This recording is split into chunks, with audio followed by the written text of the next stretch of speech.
நீங்கள் பார்த்துக் கொண்டிருப்பது உங்கள் விஜய். உங்களை பார்க்க சினேகா மேடம் வந்திருக்காங்க. அவங்கள உள்ள வர சொல்லுங்க. Okay sir. அர்ச்சனா, ஒரு முக்கியமான மீட்டிங் இருக்கு. நான் உனக்கு அப்புறமா கால் பண்றேன்.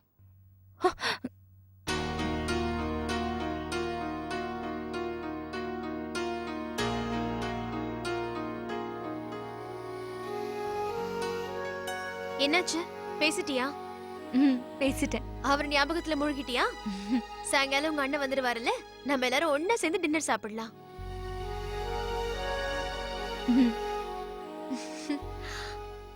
இல்ல நிச்சயமா இல்ல. நான் இதெல்லாம் சும்மா டிராப் பண்ண அவ்வளவுதான். இதெல்லாம் நீங்க நினைக்கிற மாதிரி டிசைன்ஸ் இல்ல. அதான் நான் உங்ககிட்ட சொன்னல, என்னோட கிளையண்ட்ஸ்க்கு உங்க டிசைன்ஸ்லாம் ரொம்ப பிடிச்சிருக்கு. ஆனா நான் தான் உங்ககிட்ட சொல்றேன்ல, இந்த டிசைன்ஸ் எல்லாம் நான் சும்மா என்னோட பொழுதுபோக்குக்காக பண்றேன் அவ்வளவுதான்.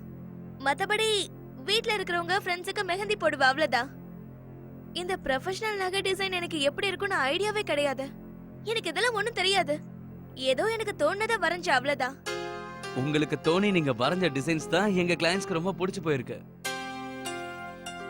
நான் சொல்றத கொஞ்சம் புரிஞ்சுக்கோங்களேன். உங்களோட இந்த மெஹந்தி டிசைன்ஸ் இருக்குல்ல, அதே மாதிரி கொஞ்சம் நகை டிசைன்ஸும் வரைஞ்சு கொடுத்துருங்களேன். நான் சொல்ல வரது உங்களால புரிஞ்சுக்க முடியுதா? நீங்க தான் புரிஞ்சுக்க மாட்டேங்கிறீங்க. நான் ஒன்னும் டிசைனர் கிடையாது. நான் சும்மா அதை வரைஞ்சேன். இது என்னோட ஹாபி அவ்வளவுதான். கார்த்திக், ரொம்ப நேரம் ஆயிடுச்சு, நான் கிளம்புறேன். ஒரு நிமிஷம் ஸ்னேகா, ப்ளீஸ் நான் சொல்றத கொஞ்சம் புரிஞ்சுக்கோங்க. ஒருவேளை இந்த ஒர்க் உங்களுக்கு நான் அபிஷியலா கொடுத்தா, நான் சொல்ல வந்ததை உங்களுக்கு தெளிவா சொல்லிடுறேன். இந்த டிசைன்ஸை உங்களை ஜுவல்லரி பேட்டர்ன்ஸ்ல மாத்த சொன்னா எங்க ஸ்டாஃப் உங்களுக்கு எல்லாத்தையும் தெளிவா புரிய வைப்பாங்க. இந்த மாதிரி உங்களுக்கு புதுசா பண்றதுக்கான வாய்ப்பு இருக்கு. அதே மாதிரி நீங்களும் இன்னும் கொஞ்சம் புது புது டிசைன்ஸ் பண்ணலாமே. இல்ல இல்ல, எனக்கு இந்த வேலையில எல்லாம் இன்ட்ரெஸ்டே கிடையாது. நான் தான் சொன்னல உங்ககிட்ட, என்னால இதெல்லாம் முடியாது. ஐ அம் சாரி கார்த்திக். கொஞ்சம் இருங்க ஸ்னேகா, உங்களால முடியும். நீங்க வேணா ஒரு வாட்டி ட்ரை பண்ணி பாருங்களேன். எங்க ஆபீஸ்ல உங்களுக்கு ஹெல்ப் பண்றதுக்கு நிறைய பேர் இருக்காங்க. ஆனா ஒரு நிமிஷம். சொல்லுங்கப்பா. ஆமாப்பா, நான் டிசைனர் கிட்ட தான் பேசிட்டு இருக்கேன். சரிப்பா. கார்த்திக், நான் கிளம்புறேன். ஒரு நிமிஷம். சரி ஸ்னேகா, உங்களுக்கு இது பண்றதுல விருப்பம் இல்லைன்னா நீங்க தாராளமா கிளம்பலாம். நான் இந்த ஃபைலை உங்களுக்கு திருப்பி கொடுக்கலான்றதுக்காக தான் ஃபோன் பண்ணி வர சொன்னேன். இந்த ஃபைல் தவறுதலா எங்க கிளையண்ட் கிட்ட போகும்னு நான் கொஞ்சம் கூட எதிர்பார்க்கல. அதே மாதிரி அவருக்கு இந்த டிசைன்ஸ் எல்லாம் பிடிக்கும்னு நான் எதிர்பார்க்கவே இல்லை. அதனாலதான் நான் உங்களை இந்த அளவுக்கு ரிக்வெஸ்ட் பண்றேன்.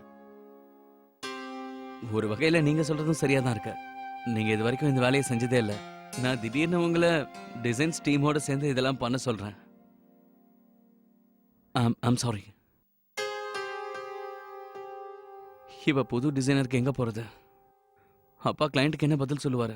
இதெல்லாம் எதிர்பாராம நடந்ததுன்னு சொல்லணுமா? இந்த கான்ட்ராக்ட் கண்டிப்பா கைவிட்டு போயிட போகுது. அப்படின்னா இல்ல ஸ்னேகா, நீங்க எனக்கு உதவி செய்வீங்கன்னு நான் ரொம்ப நம்பிக்கையோட இருந்தேன். கான்ட்ராக்டும் கிடைச்சிரும்ன்ற நம்பிக்கையில இருந்தேன். ஆனா இட்ஸ் ஓகே.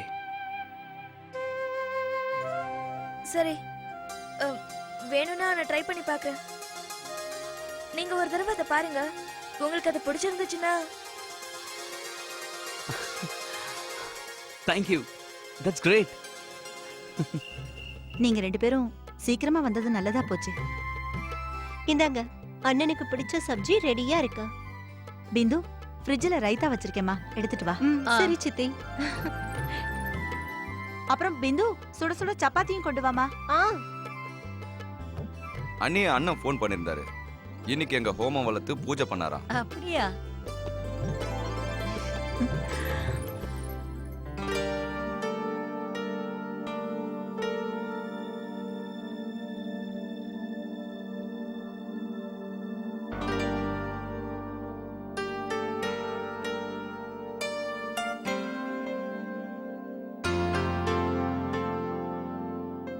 அடா அர்ச்சனாவா?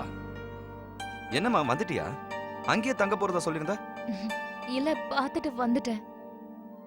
சம்மந்தி அம்மா என்கிட்ட போன்ல 2 நாளைக்கு இவ்வளவு அனுப்பவே போறதில்லன்னு சொன்னாங்க. அது அம்மா சொன்னாங்க இருக்க சொல்லி. என்னால தான் அங்க இருக்க முடியல.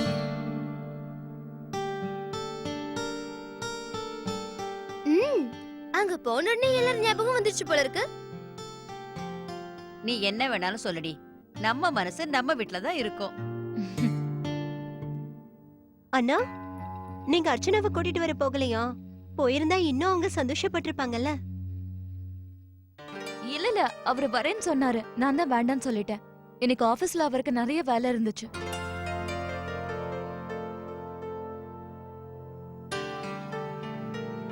அண்ணி, நீங்க வந்தது நல்லதா போச்சு. உங்களுக்கு தெரியுமா, அக்கா சம்பிரதாயத்துக்காக நம்ம வீட்டுக்கு வராங்க இல்லம்மா? ஆமாம்மா. என்னங்க, சமந்தி ஃபோன் பண்ணியிருந்தாங்க. ம். நானும் அதான் யோசிச்சுக்கிட்டே இருந்தேன். அண்ணி வீட்ல இல்லைன்னா ஜாலியாவே இருக்காதேன்னு.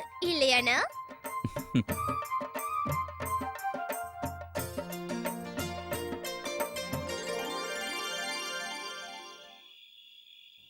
ஆமா, திடீர்னு ஏன் அர்ச்சனா வீட்டுக்கு போயிட்டா?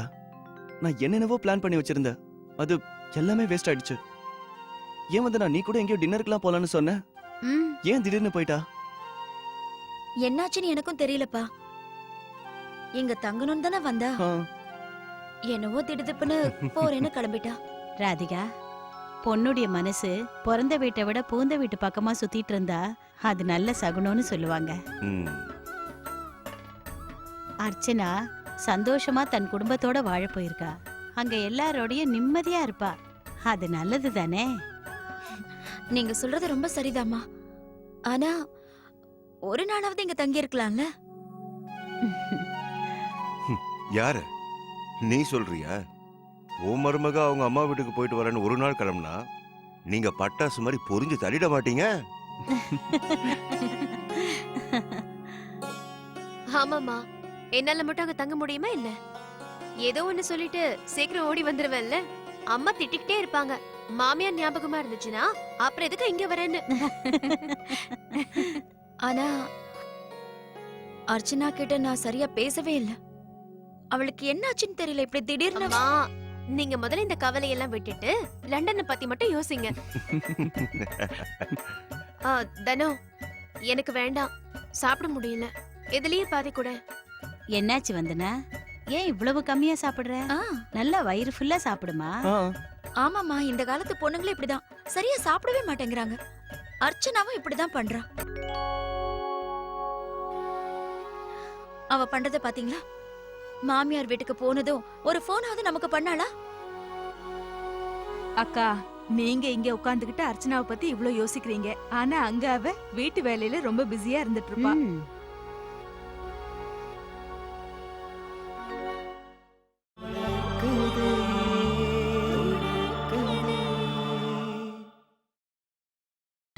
நீங்கள் பார்த்துக் கொண்டிருப்பது உங்கள் விஜய்.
பால் கொண்டு வந்திருக்கேன்.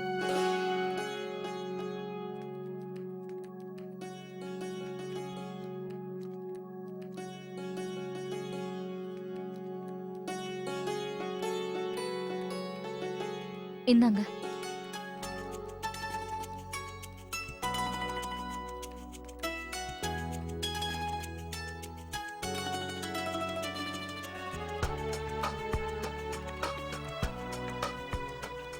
ஏன் பால் மேல கோவத்தை காட்டுறீங்க?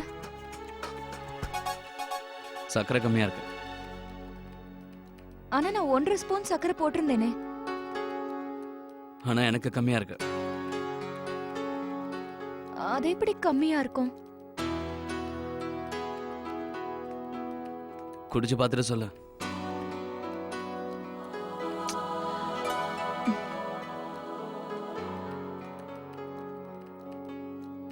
கம்மியா தானே இருக்கு.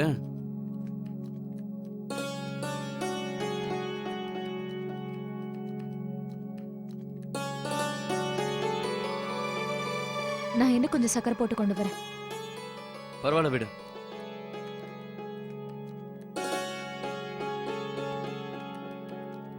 ஏன் நீங்க ஏன் இப்படி பண்றீங்க கார்த்திக்? உங்களுக்கு என்னதான் வேணும்? என்ன பார்த்த உடனே நீங்க சந்தோஷப்படுவீங்கன்னு எதிர்பார்த்தேன். ஆனா நீங்க சுத்தமா என்ன கண்டுக்கவே இல்லையே. நான் தேவையில்லாம சீக்கிரம் வந்துட்டேன். அர்ச்சனா,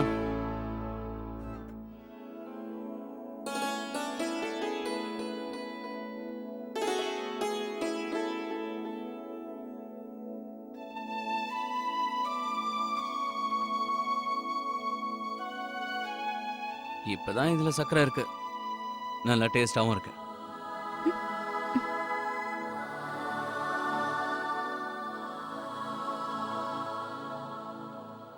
அது என்னன்னா ஸ்வீட்டா சாப்பிட்டு சாப்பிட்டு பழக்கம் ஆயிடுச்சா.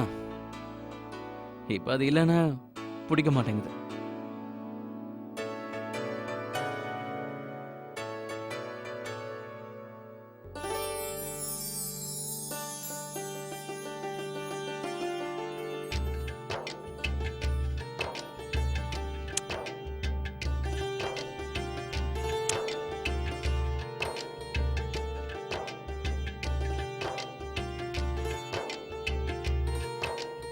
ரெண்டு நாள்னு சொல்லிட்டு நீ ஏன் ஒரே நாள்ல வந்துட்டேன்னு எனக்கு நல்லாவே தெரியும்.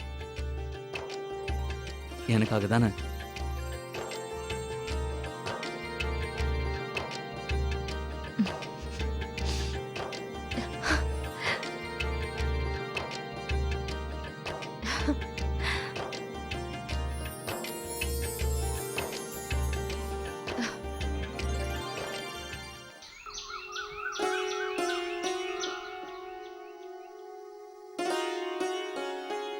கார்த்திக், சீக்கிரம் எழுந்துருங்க. டீ ஆறி போகுது பாருங்க.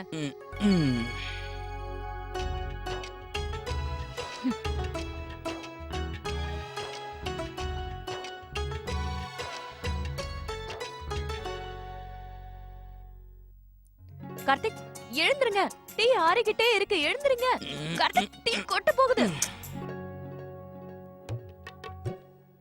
நான் என்னோட அந்த பழைய வித்தையை காட்ட வேண்டியதான் போல இருக்கு.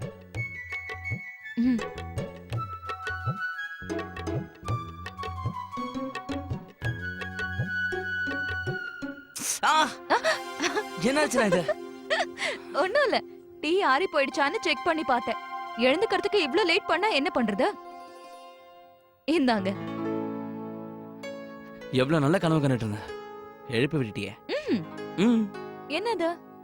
ரொம்ப அழகான ஒரு பொண்ணு என்ன தொட்டு எவ்வளவு அன்பா எழுப்பிட்டு இருந்தா தெரியுமா? நான் எழுந்திருக்காம அவளோட கையை பிடிச்சிட்டு இருந்தேன். அப்படியே என் தூக்கத்தோட ஆழத்துக்கே நான் போயிட்டு இருந்தேன். அதுக்கப்புறம் அவ உங்க விரல சுட வச்சுட்டா. இல்ல, ஏன்னா அந்த பொண்ணு ஒண்ணும் நீ கிடையாது. அப்படியா? அது யாருன்னு சொல்லுங்க. நான் அவ முகத்துல சரிஞ்சிருந்த அந்த கூந்தல விளக்கி யாருன்னு பாக்கலான்னு போனேன்னா அதுக்குள்ள நீ எழுப்பி விட்டுட்ட. ரொம்ப மோசம் இல்ல. எனக்கு மட்டும் இது முன்னாடியே தெரிஞ்சிருந்தா நான் உங்களை இன்னும் முன்னாடியே எழுப்பியிருப்பேன்.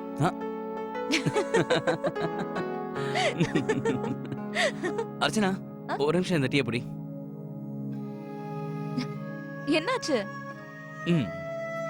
இன்னைக்கு சண்டே, அதனால இன்னைக்கு நாள் பூரா நான் எங்கேயும் போகாம உன் கூடவே இருந்துடவா? இல்ல ஒண்ணு பண்ணலாமே, நாம ரெண்டு பேரும் சினிமாக்கு போலாமா? நிஜமாவா? சரி, நீங்க டீ குடிங்க, நான் போய் அம்மா கிட்ட கேட்டுட்டு வந்துறேன். அர்ச்சனா, மறுபடியும் ஆரம்பிச்சிட்டியா? கார்த்திக், என்ன இருந்தாலும் அம்மா கிட்ட கேட்கணும்ல. போங்க போங்க, போய் கேளுங்க. நீங்க ரொம்ப மோசம் கார்த்திக்.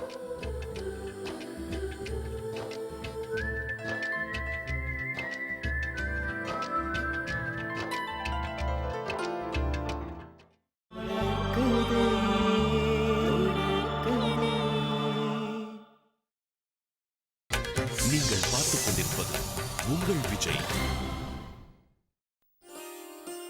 ஒன்னு கேட்கணும் சாந்தி. ம்? நந்தினி வீட்டுக்கு வரும்போது அவளுக்கு என்ன கொடுத்து அனுப்புறது? ஒரு வைர நெக்லஸ் கொடுத்து அனுப்பணும்னு ஆசையா இருக்கு. ம். ஆனா மாப்பிள்ள கல்யாணத்துக்கே எதுவும் கொடுக்க வேண்டாம்னு சொல்லிட்டாரு. வெறும் கையோட போயிட்டா என் பொண்ணு பாவம். அதோ அர்ச்சனாவே வந்துட்டா. அவகிட்டயும் ஒரு வார்த்தை கேட்டுலாம்.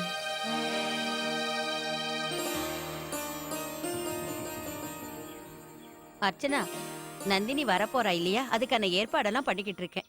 அவளுக்கு என்னெல்லாம் கொடுத்து அனுப்புறது? இதெல்லாம் எனக்கு என்ன தெரியும் பெரியமா? உங்களுக்கு தான் இத பத்தி எல்லாம் நல்லா தெரியும். என்ன கேட்டா ஸ்வீட், பழம் இதெல்லாம் கொடுத்து அனுப்புனா போதும்னு தோணுது. அதுக்கு மேல நீங்க கொடுக்கணும்னு ஆசைப்பட்டா கூட ஒரு தடவை மோகன் கிட்ட கேட்டுக்கோங்க. உங்களுக்கு ஞாபகம் இருக்குல்ல, கல்யாணத்துல எதையுமே கொடுக்க கூடாதுன்னு தடுத்துட்டாரே. ஆமா, ஆனா எனக்குன்னு சில ஆசைகள் இருக்கேம்மா. சம்பிரதாயம் இருக்கே, கொடுத்து அனுப்பித்தானே ஆகணும். பெரியமா, உங்க ஆசை எனக்கும் புரியுது. எனக்கு என்ன பயம்னா, நாளைக்கு நம்ம வீட்டு மாப்பிள்ள நம்மள தப்பா நினைக்க கூடாதுல்ல. என்னக்கா இது? நீ சொல்றதும் சரிதான் அர்ச்சனா. அதிகமா இல்லைன்னாலும் ஒன்னே ஒன்ன மட்டும் அவளுக்காக பத்திரமா நான் எடுத்து வச்சிருக்கேன். அழகான முத்து மாலை. அத அவளுக்காக தான் செஞ்சேன். அது உனக்கு தெரியல சாந்தி? ஆமாக்கா, ரொம்ப அழகா இருக்கும். நந்தினிக்கும் அது ரொம்ப பிடிக்கும். அந்த உரிமை உங்களுக்கு நிச்சயமா இருக்கு. ஆ, ம். அட மறந்துட்டேனே, பூஜைக்கு வேற ஏற்பாடெல்லாம் பண்ணணும்ல. எல்லாத்தையும் நான் பாத்துக்கிறேன்க்கா. ஆ, அதான் பிந்து இருக்காளே, அவ எனக்கு ஹெல்ப் பண்ணுவா. ம். நந்தினிக்கு புடவையெல்லாம் கொடுக்கலாம்ல. அதெல்லாம் அவளுக்கு உதவக்கூடிய விஷயங்கள் தானே. அப்புறம் அர்ச்சனா, நீ கார்த்திகோட ஷாப்பிங் போயிட்டு வா. அவளுக்காக நல்ல நல்ல புடவைகள்லாம் வாங்கிட்டு வா. நந்தினிக்கு எது பிடிக்கும் பிடிக்காதுன்னு உனக்கு தெரியும்ல. உங்க பெரியப்பாவுக்கு நான் ஃபோன் பண்ணி கேக்குறேன். அவர் சொல்றத மட்டும் மாப்பிள்ளைக்கு கொடுத்தா போதும். ஆமாக்கா. அத கூட இன்னைக்கே வாங்கிட்டு வரணும். சரிங்க பெரியமா. ஆனா அது நாங்க இப்பவே போணுமா? ஆ, ஏன், என்னாச்சு? அதெல்லாம் ஒண்ணும் இல்லம்மா. இந்த விஷயம் எங்களுக்கு தெரியாதுல்ல. அவர் இன்னைக்கு சண்டே இல்லையா, சினிமாக்கு போலாமான்னாரு. சினிமாக்கா மறுபடியுமா? இல்ல, அது சும்மாதான். என்ன சினிமா பார்க்க போறீங்க? ம்? ஆ, இல்ல, நான் சும்மா தான் கேட்டேன். நீங்க போயிட்டு வாங்க, உங்க வேலையெல்லாம் நான் செஞ்சுக்கிறேன். ஷாப்பிங்க தான் சொல்றேன், அதுல என்ன இருக்கு? இல்ல இல்ல, அதெல்லாம் ஒண்ணும் வேண்டாம். நான் அவர்கிட்ட சொல்லிடுறேன். சினிமாக்கு இன்னொரு நாள் போயிட்டா போகுது. இல்ல பரவாயில்ல அர்ச்சனா, நீங்க 2 பேரும் போயிட்டு வாங்க. சினிமாக்கு போயிட்டு திரும்பி வரும்போது கூட எல்லாம் வாங்கிட்டு வரலாம்ல. ஆ. நீங்க கிளம்புங்க, போய் ரெடி ஆகு. கார்த்திக் எங்கம்மா? ரூம்ல இருக்காரு. நான் போய் ரெடி ஆயிட்டு வந்துடுறேன். சரி. அவ போயிட்டு வரட்டும். சரி.